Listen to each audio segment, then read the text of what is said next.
بسم اللہ الرحمن الرحیم۔ شروع کرتا ہوں اللہ کے پاک نام سے جو بہت بڑا مہربان نہایت رحم والا ہے۔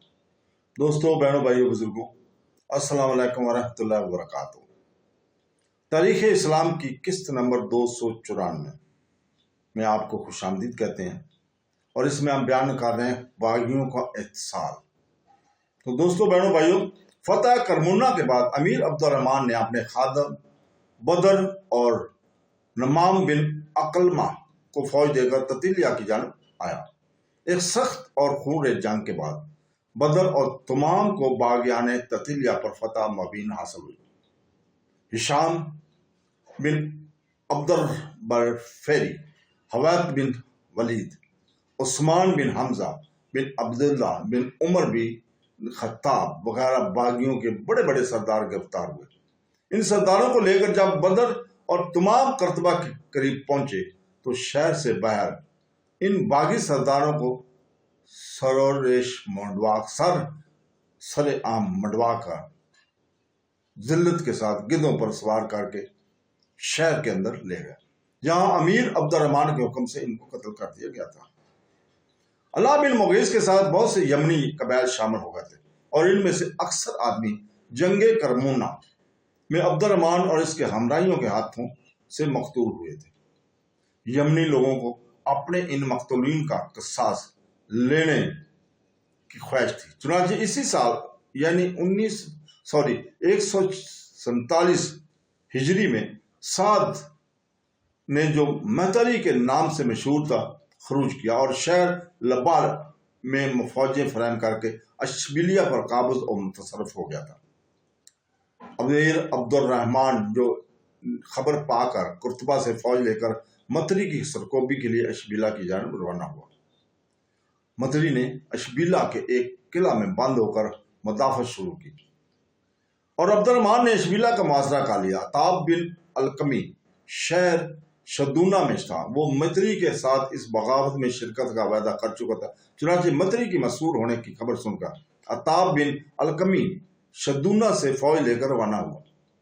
امیر عبد الرحمن نے یہ خبر سن کر اپنے خادم بدر کو ایک حصہ فوج دے کر روانہ کیا کہ عتاب کو متری تک نہ پہنچنے دیا جائے، اور دونوں کے درمیان خود حائل رہے۔ ادھر سعد معروف با متری مارا گیا۔ اہل قلعہ نے ایک شخص خلیفہ بن مروان کو اپنے سردار بنا لیا، مگر آخر مجبور ہو کر امن کی درخواست دی۔ عبد الرحمن نے اس درخواست کو منظور کر کے قلعہ کو مسمار کروا دیا اور خود قرطبہ کی جانب واپس آیا، اور اس کے بعد ہی علاقہ جیان میں عبداللہ بن خراشہ اسدی نے علم بغاوت بلند کیا اور امیر عبد الرحمن کے مقابلے کو فوجیں جمع کی، اور امیر عبد الرحمن نے فوراً ایک فوج اس طرف روانہ کی۔ عبداللہ کے ہمراہیوں نے یہ سن کر عبد الرحمن کی فوج آ رہی ہے عبداللہ کا ساتھ چھوڑ دیا۔ عبداللہ اسدی نے امیر عبد الرحمن سے معافی کی درخواست کی، امیر نے اس کو معافی دے دی۔ سن 150 ہجری میں غیاث بن میرا اسدی نے علم بغاوت بلند کیا، اور ولایت باجہ کے عامل نے فوجیں فراہم کر کے اس کا مقابلہ کیا۔ مارکہ میں غیاث مارا گیا۔ اس فوج کی شکست کھا کر منتشر ہوگی۔ عامل باجہ نے غیاث کا سر کاٹ کر بشارت نامے کے ساتھ عبد الرحمن کی خدمت میں بھیج دیا۔ اسی سال یعنی سن 150 ہجری میں امیر عبد الرحمن نے شہر قطبہ کے شہر پناہ کا سنگ بنیاد رکھا۔ سن 151 ہجری میں ایک شخص شکنہ بن عبد الواحد نے، جو بربر کے قبیلہ مقناصہ سے تعلق رکھتا تھا اور تعلیم یافتہ ہونے کی وجہ سے معلمی کا پیشہ کرتا تھا، یہ دعویٰ کیا کہ میں حضرت حسین رضی اللہ تعالیٰ عنہ کی اولاد سے ہوں، اور میرا نام عبداللہ بن محمد ہے۔ اس شخص کو عباسیوں کی سازشی کا کارروائیوں اور کامیابی کا علم تھا، نیز علویوں کی اور علاقہ بربر میں آتے رہتے تھے جن کا اس کو علم تھا، لہذا اس نے اندلس کی حکومت کو درم برم کرنے کی جرت اور جسارت کی۔ اس کے یہ الغزمی کچھ زیادہ عجیب نہ تھی، کیونکہ بہت جلد بربریوں کی ضعیف اور القطاتی قوم اس کو گرد جمع ہوگی۔ بربریوں کے علاوہ بعض اور لوگ بھی اس کے متعلق ہو گئے، اپنے کرامات اور خرق عادات باتوں کا بھی ان لوگوں کو یقین دلا دیا۔ ایک مجمع کثیر جب اس کے معتدین کا فراہم ہو گیا تو اس نے علم بغاوت بلند کر دیا اور اندلس کے مشرقی صوبہ بلنیسیا کے مقام شتران پر قابض اور متصرف ہو گئے۔ امیر عبد الرحمن یہ خبر سن کر اس کی سرکوبی کے لیے قرطبہ سے روانہ ہوا۔ ابن عبد الواحد امیر عبد الرحمن کی آمد کا حال سن کر اپنی جماعت کے ساتھ پہاڑوں میں جا چھپا اور مقابلہ نہیں کیا۔ امیر عبد الرحمن قرطبہ کی جانب واپس لوٹ آیا۔ تتلیہ کی حکومت پر حبیب بن عبد الملک کو مامور کر کے ابن الواحد کی سرکوبی کی ہدایت کی۔ حبیب بن عبد الملک نے اپنی طرف سے سلمان بن عثمان بن مروان بن عثمان بن آوان بن عثمان بن عفان کو ابن واحد کی گرفتاری اور سزا دہی پر مامور کیا۔ سلمان فوج لے کر ابن واحد کی طرف طائف میں روانہ ہوا۔ ابن الواحد نے مقابلہ کیا اور سلمان کو گرفتار کے قتل کر ڈالا اور اطراف کوریا پر قابضہ اور متصرف ہو گیا۔ یہ حال سن 152 ہجری میں امیر عبد الرحمن کے قرطبہ سے کوچ کیا۔ ابن عبد الواحد امیر کی خبر سن کر فوراً پہاڑوں میں بھاگ گیا اور امیر عبد الرحمن پریشان ہو کر پھر واپس چلا گیا تھا۔ ادھر 153 ہجری میں امیر عبد الرحمن نے اپنے خادم بدر کو ایک فوج دے کر روانہ کیا اور بدر جب قلعہ شتران کے قریب پہنچا تو ان عبد الواحد شتران کو خالی چھوڑ کر پہاڑوں میں چلا گیا۔ سن 154 ہجری میں پھر امیر عبد الرحمن کود گیا مگر حزب سابق شکنہ بن عبد الواحد ہاتھ نہ آیا۔ سن 155 ہجری میں امیر عبد الرحمن نے ابو عثمان بن عبید اللہ بن عثمان کو ایک زبردست فوج دے کر روانہ کیا، لیکن اس مرتبہ بھی کوئی نتیجہ حسب مراد پیدا نہ ہوا، بلکہ ابن واحد نے عثمان کی فوج کی ایک بڑے کو دھوکہ دے کر قتل کر ڈالا اور کئی شہروں کو لوٹ لیا۔ مجبور ہو کر امیر عبد الرحمن 156 ہجری میں بھی پھر قرطبہ سے خود ہی فوج لے کر روانہ ہوا اور قرطبہ میں اپنے بیٹے سلمان کی بجائے اپنے حاکم بنا دیا۔ جب قلعہ شتران کے قریب پہنچا تو خبر پہنچی کہ یمنی قبائل اور اہل اشبیلا علم بغاوت بلند کر دیا۔ مجبور امیر عبد الرحمن شتران اور ابن عبد الواحد کو ان کے حال پر چھوڑ کر اشبیلا کی طرف متوجہ ہوا اور عبد الملک بن عمر کو حکم دیا کہ وہ آگے بڑھ کر اشبیلا پر حملہ کرے۔ عبد الملک نے اشبیلا کے قریب پہنچ کر اپنے بیٹے امیہ بن عبد الملک کو اہل اشبیلا پر شب خون مارنے کے لیے بطور ہراول آگے روانہ کیا۔ امیہ کے اہل اشبیلا کو شعار پا کر حملہ نہ کیا اور باپ کے پاس واپس آ گیا۔ عبد الملک نے اس کو پوچھی تو امیہ نے کہا کہ اہل اشبیلا شعار تھے اور حملہ کرنے کا موقع نہ تھا۔ اب عبد الملک نے کہا تو نے موت سے ڈر کر حملہ نہیں کیا تو بڑا بزدل ہے، میں بزدل کو محبوب نہیں رکھتا۔ یہ کہہ کر اس نے اسی وقت اپنے بیٹے امیہ کی گردن اڑا دی اور اپنے ہمراہیوں کے مخاطب کر کے کہا کہ تم جانتے ہو کہ ہم لوگ کس طرح قتل کیے گئے اور اپنے وطن سے بے دخل ہوئے۔ اتفاق سے اس قدر دور دراز فاصلے پر زمین کا ایک ٹکڑا یعنی ملک اندلس ہاتھ آیا جو بمشکل ہماری گزران کے لیے کافی ہے۔ بزدلی کے ساتھ اس کو بھی ہاتھ سے دینا اور ضائع کرنا اس کس طرح شان نہیں ہے۔ مناسب یہ ہے کہ ہم اپنی زندگی کو موت پر ترجیح نہ دیں اور اس بہادری کے ساتھ لڑ کر مارے جائیں۔ سب نے اس کی تائید کیا اور مرنے کی قسمیں کھائیں اور اشبیلا میں یمنی فوج نہایت قبائل کے نہایت زبردست جمعیت اور پوری طاقت فراہم کی تھی اور یہ ان کی طاقت اور قوت کی گویا آخری نمائش تھی۔ لہذا اشبیلیہ کو فتح کرنا کوئی آسان کام نہ تھا۔ عبد الملک بن عمر نے حملہ کیا اور اس فوج نے اس حملہ میں متفقہ طور پر اس کا ساتھ دیا۔ بڑی خونریز جنگ ہوئی۔ آخر اہل اشبیلیہ کو ہزیمت ہوئی۔ عبد الملک کے جسم پر کئی زخم آئے مگر اس نے دشمنوں کو قتل کرنے میں حیرت انگیز طور پر تیز دستی اور بہادری دکھائی۔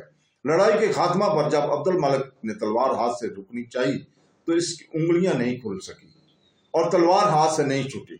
اسی حالت میں امیر عبد الرحمن بھی پہنچ گیا۔ اس نے عبد الملک کے ہاتھ میں خون آلود تلوار دے کر اور لڑائی کی روایت سن کر کہا کہ بھائی عبد الملک، میں اپنے لڑکے شام کی شادی آپ کی لڑکی سے کرنا چاہتا ہوں۔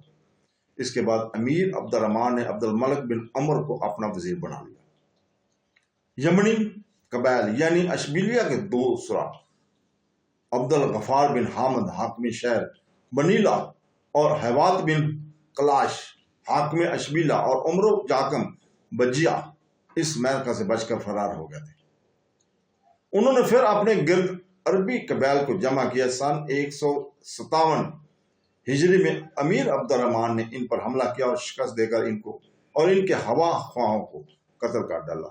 ان واقعات سے امیر عبد الرحمن کو عرب قبائل کی طرف سے بڑی بدگمانی اور بے اعتباری ہوگی، چنانچہ اس نے اجمیوں اور غلاموں کو بھرتی کرنا شروع کر دیا تھا تاکہ ان لوگوں یعنی عرب قبائل کی بغاوتوں اور سرکشیوں سے امن مل سکے۔ یہی مجبوریاں غالباً خلفائے عباسیہ کو بھی پیش آئی ہوں گی، جن کی وجہ سے انہوں نے باوجود اس کے کہ وہ خود عرب تھے، عربوں پر دوسری قوتوں کو ترجیح دی اور عربوں کی غداری سے ہمیشہ ڈرتے ہی رہے۔ سن 160 ہجری میں عبد الرحمن نے ایک لشکر ابن عبد الواحد کی طرف روانہ کیا۔ اس لشکر نے جا کر قلعہ شتران کا محاصرہ کیا اور 1 مہینے تک محاصرہ کیے رہنے کے بعد بلا نیل اور مرام واپس آئے۔ آخر سن 162 ہجری میں ابن الواحد قلعہ شتران سے نکل کر علاقہ شفتت بریا کے ایک گاؤں میں آیا۔ اس کے ہمراہیوں میں سے 2 شخص ابو المعین اور ابو مریم نے اسے قتل کر ڈالا اور اس کا ساتھ لے کر امیر عبد الرحمن کی خدمت میں حاضر ہو گئے۔ اس طرح اس فتنہ کا عرصہ دراز کے بعد خاتمہ ہو گیا۔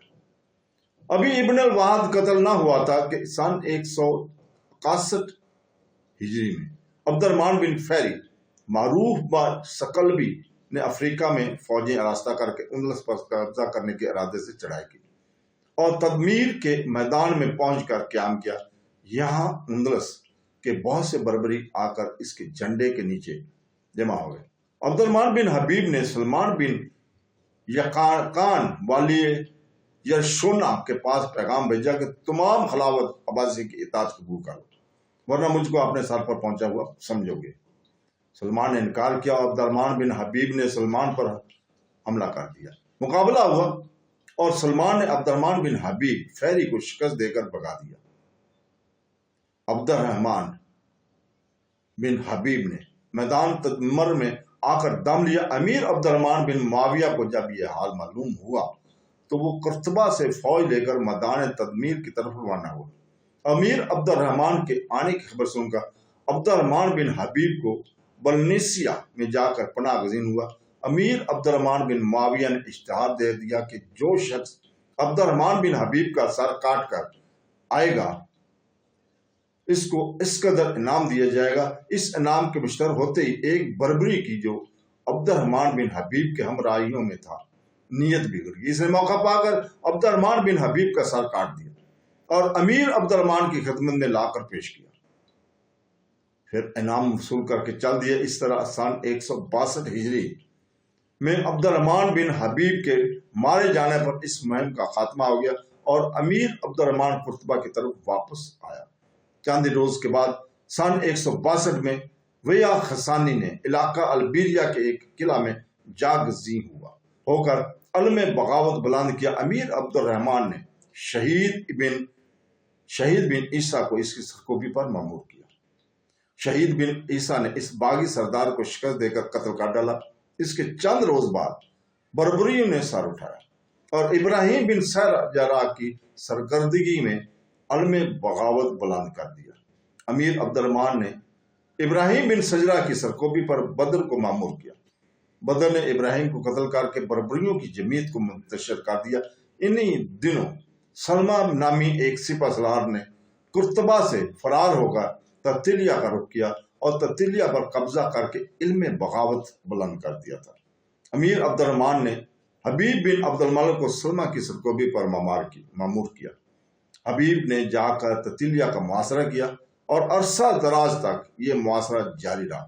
آخر سلمہ کا بحالت محاصرہ انتقال ہو گیا اور اس کے ہمراہی منتشر ہو گیا۔ تو دوستو اس کے ساتھ ہی آج اجازت چاہتے ہیں، کل تک کے لیے۔ کل انشاءاللہ تعالیٰ اگلی قسط میں آپ کو خوش آمدید کہیں گے۔ اللہ حافظ۔